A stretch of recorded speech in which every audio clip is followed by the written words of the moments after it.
So you've installed Sketchup, and what it's done is it's left you with these three icons in your start menu on your desktop or wherever. The first one we have here on the left is Sketchup 2016.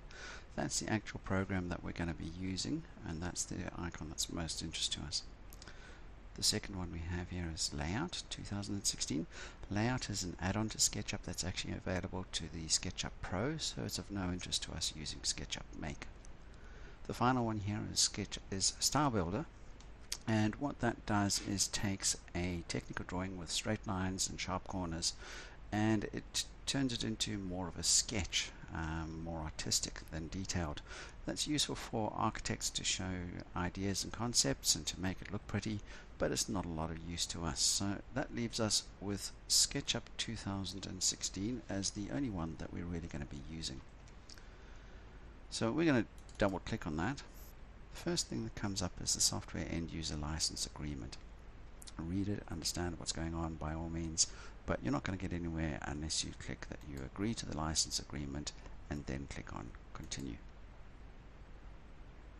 The next window that's going to pop up is this one that says welcome to Sketchup. Now this window pops up every time that you start Sketchup. Previous versions used to let you tick a box that says do not show this at start of every time. Unfortunately that's not the case with Sketchup 2014, 15 or 16. There are a couple of things that you're going to be doing on this. You can obviously go start learning Sketchup, and this will take you to the Learning Center, and you can go through tutorials and videos. You can buy Sketchup Pro, or you could add a license here that you've bought. We're not going to worry about that. We're going to stay with Sketchup Make, which is free. Or we could choose a template, and you'll see here that we have templates down the bottom here. We could choose a template. Now normally when you start up Sketchup, you're just going to come straight away because all of this will have been done, and you're just going to hit start using SketchUp. The first time it's not going to do that. You must select a template, and this only happens when you start up SketchUp for the first time. I'm going to discuss templates in a separate video, so I don't mind which template is set for the moment. This simple template, feet and inches, will do fine. I can choose simple template, meters if I prefer. Whichever one I choose, all I need to do is come to the bottom here and click on Start Using SketchUp. This is the window that opens up. We have a menu bar at the top there.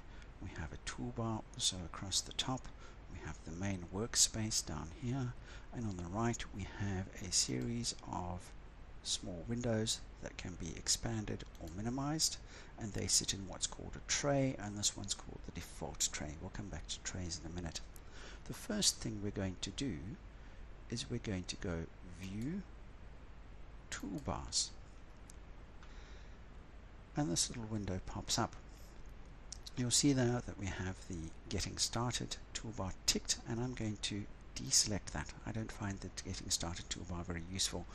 The ones that we do want to have is we want to have the large tool set, layers, measurements, scroll down, standard, styles, and views.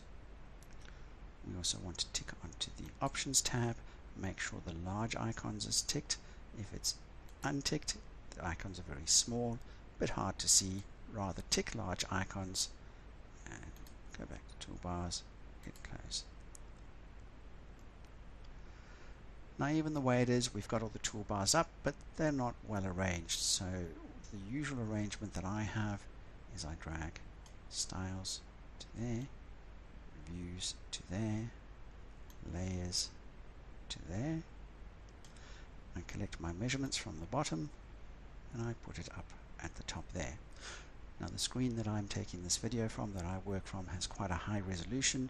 You may find that you struggle to fit these all in one row, and you might choose to put them in a second row beneath. That's entirely up to you. Because I've only got one row, I'm going to move that up to the top there. That's my toolbars set. Next thing I want to set are my trays. And I have this default tray that comes up. It has materials, components, styles, shadows, instructor. And realistically, I don't use any of these with any regularity at all. So these trays for SketchUp 2014, SketchUp 2015, even SketchUp before that, earlier versions, used to sit or be accessed through the Windows menu. They're no longer there. They are only through the trays. So if I come here, I could hide the default tray, I could rename it, I can add trays to this default, add pop-up menus to this default.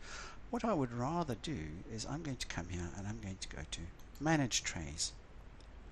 And there's a button here that says New, which I'm going to create a new tray. I'm going to call that Useful, because these are the ones that I find useful. And the three that I include are Entity Information, Layers, and Scenes. I'm going to add that. What you see now is I have a default tray and I have useful trays. Over here I have useful tray as active, but at the bottom I have tabs. I can still switch. Need to close that. Need to switch between the default tray or the useful tray. And if I want to, I can actually close the default tray. There's no harm in keeping it there unless you want to actually use this little bit of space, but for now we're just going to put useful up.